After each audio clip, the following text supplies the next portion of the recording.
Welcome to another tutorial. In this one, I'm going to finish up project 2 starting on page 92 with creating a list. They're really very easy. Most of you, I'm sure, are familiar with lists in Microsoft Word with bulleted points or unordered list in Dreamweaver, and then the numbered list in Microsoft Word or the ordered list in Dreamweaver. They're basically exactly the same thing, just different names. And we saw the OL tag and the UL tag in one of the other videos, which you'll see again. So I've got the typography document open. I have it in split view. And very first thing we're going to do is we're going to click on the order list button in the property panels after we've gone down to the resource heading. So if we go down here, this is a heading that will turn into a list. What we're going to be doing is selecting this, and in the properties, we're going to click on numbered list. And I'm going to do it two different ways, and you see the difference between each one. So right over here, I'm going to click on this, and notice that it has two ones, the one for the list and the actual one. So let me show you a different way of doing it to get rid of the one.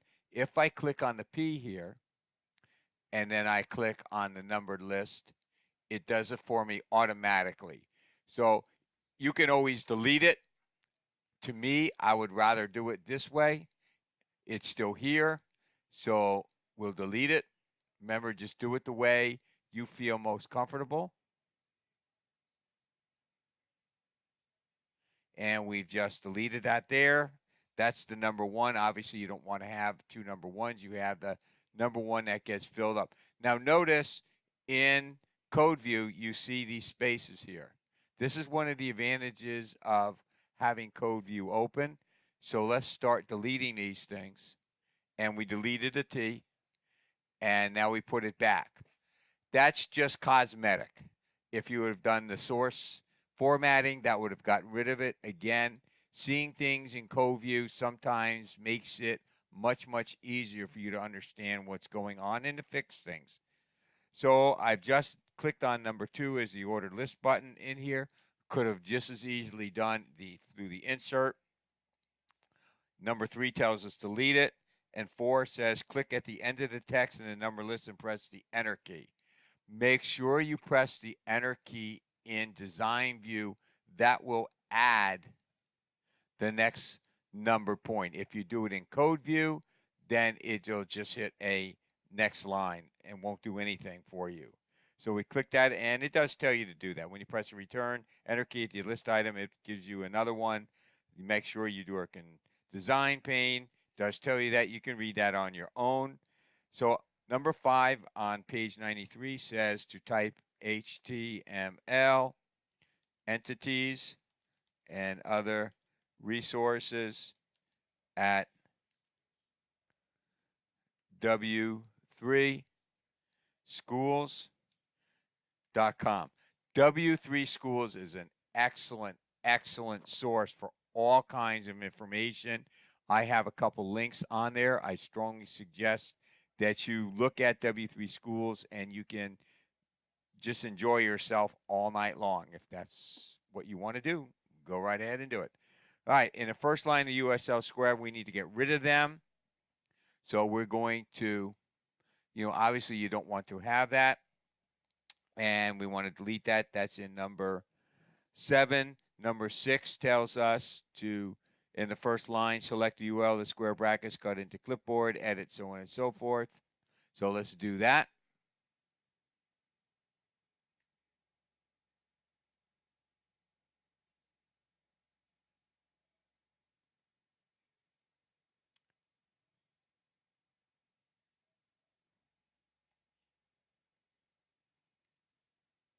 And then in the properties, we're going to click link.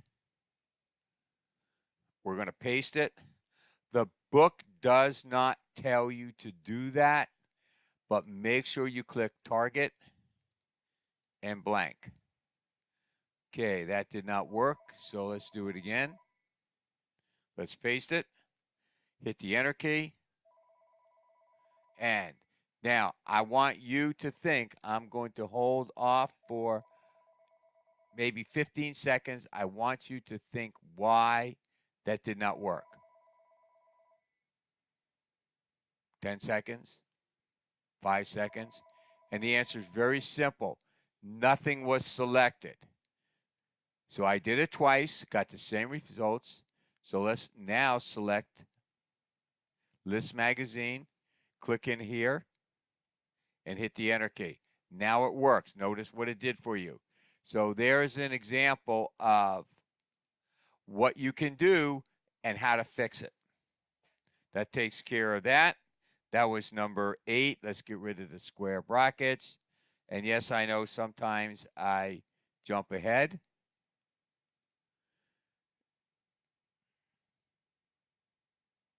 And we're looking over here, list ahead, target over here, and target equals blank. So everything looks good over here.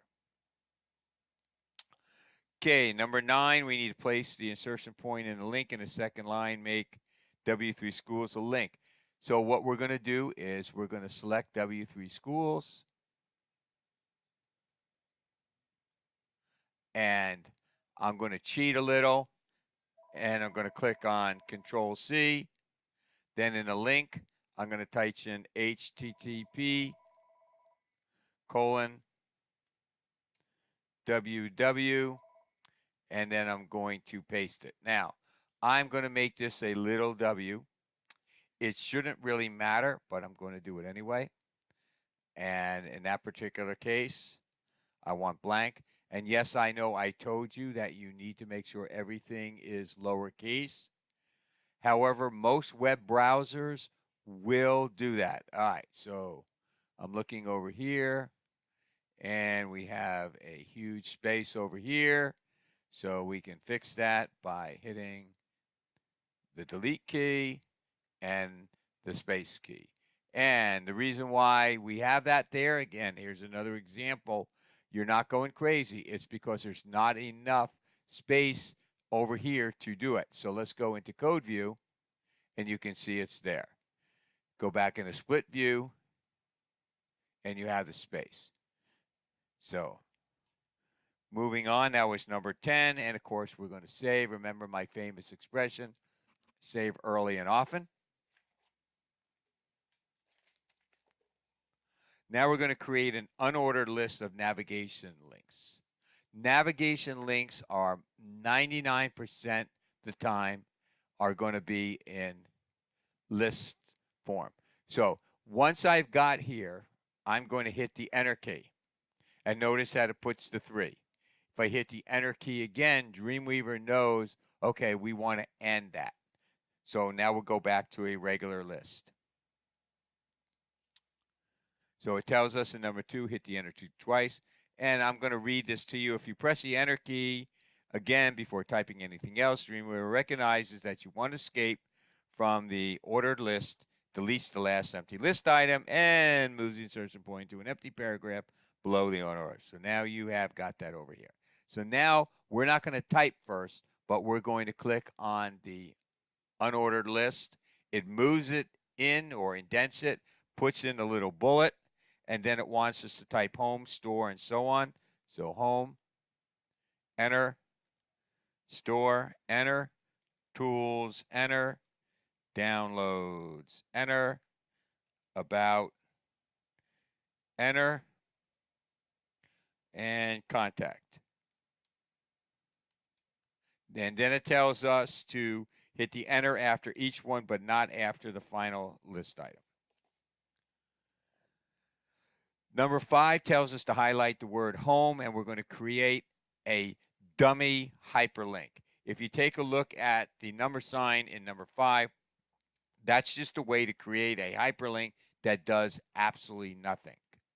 You can also create it by typing the word JavaScript and a semicolon. The only difference between the two is one goes to the top of the page and one just stays exactly where it is. So I'm going to double click and I'm going to put in the number sign, And because I don't feel like doing the number sign every single time, I'm going to copy it and paste it in the others. So I will double click again. I'm going to paste, double click again. And I'm sure by now you remember that double clicking. Oops, we don't want that.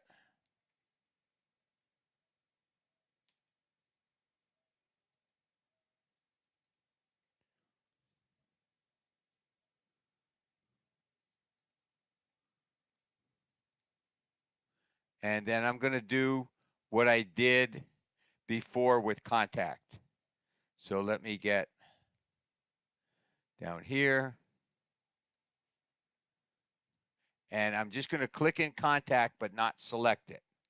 Going to put in the hyperlink. And notice nothing happened. And again, the reason why it's not selected. So now let's do it. And boom. Let's go back into split view so you can see what it did. It created an unordered list. Up here is the ordered list, OL, list item. Here's the unordered list, list item, each one of these here. The A rates, href equals, and the equals tells you where you're going to go. The text in between the bracket here and the closing anchor bracket is the text that it affects. And that takes care of that. Now we're going to attach an external style sheet. And when you see what's going to happen with all the formatting just by attaching something, then boom. If you remember, we had the style sheet open and I explained a few things to you. What I'm going to do is I'm going to create a separate video explaining everything that gets done. Now, I know we're not doing CSS yet, but this will give you a little bit of a head start on that. You can always go back and watch it. So basically, the book says, although it's not going to discuss the finer details, the finer details, I like that, of CSS, the following exercises will make more sense if you understand that a CSS file includes selectors, which are nothing more than rules that tells it how to define it. Basics say make the color blue, make the font size this, make the background color that, so on and so forth.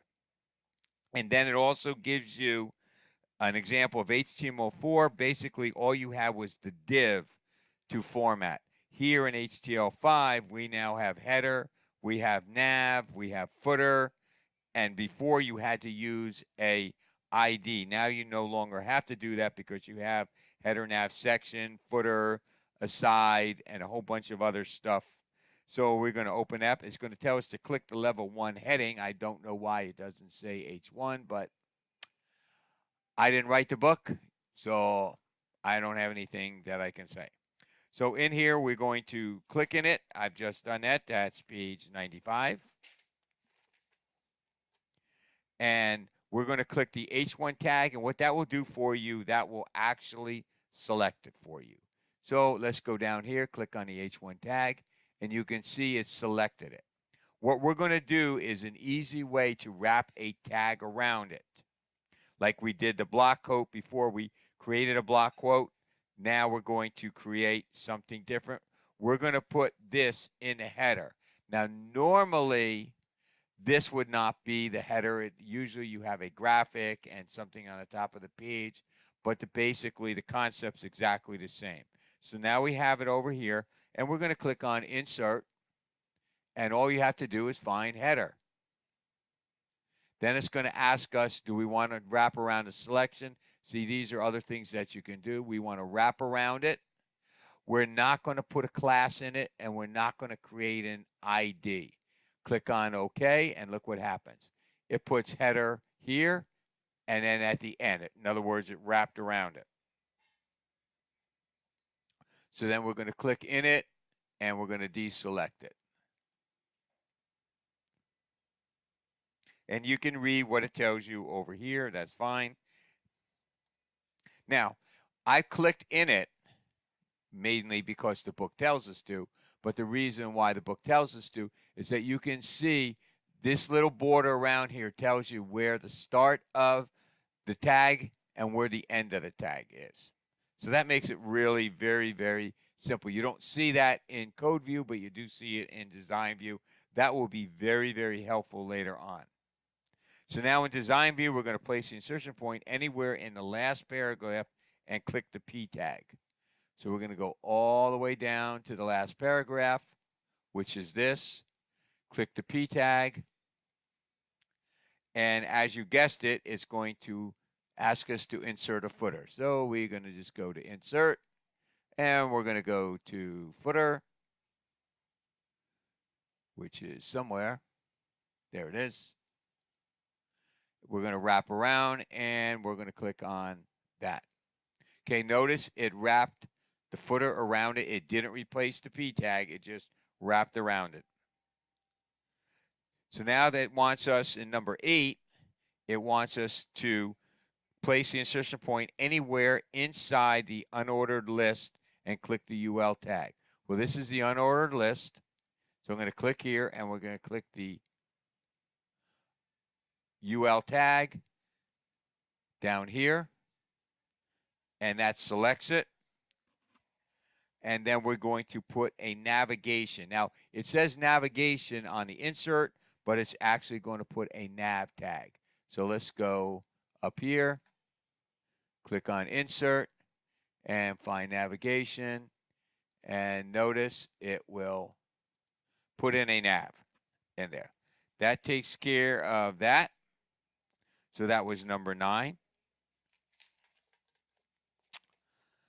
Number 10, it wants us to switch to design view and select all of the text from the top of the block quote and to the very last numbered item in the resource heading. So we're going to do it 2 ways. One way the book tells you, and 2 the right way. So we don't know where block quote is, but we can figure it out because this is indented. So let's go and let's just select all the way down here, and let's see what happens. Notice it didn't select the block quote. That's why I always recommend selecting in code view.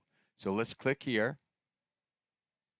And if you get this, just click this here, and now we'll open it up. So we're going to go, we click over here, and then it wants us to go all the way down to the last numbered item underneath the resource heading.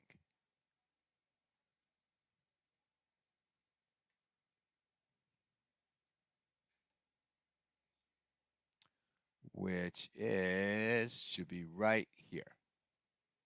I'm going to hold the shift key down, and I'm going to click, and that will do that. So what it wants us to do now is insert a section. A section, you can have as many sections as you want. A section, again, is a special name that you can format it exactly the way you want. Just click on section. Now, if you're going to ask me why these are not in alphabetical order, the answer is I don't know, except that maybe they feel this is the order that it goes in, meaning header is at the top, and navigation is underneath that, main. Adobe did not consult with me, but this is what makes sense to me. However, aside, article, and section really are all the same thing. And again, we're going to wrap around. I could have just as easily put nav there. The only reason we don't is because it doesn't make sense to put nav because it's not descriptive. A section is descriptive. So what we're going to do here is we're going to type insert in the ID field. So let's go back and undo that. Go to insert and section again. And let's put in here in the ID field, we're going to put excerpt.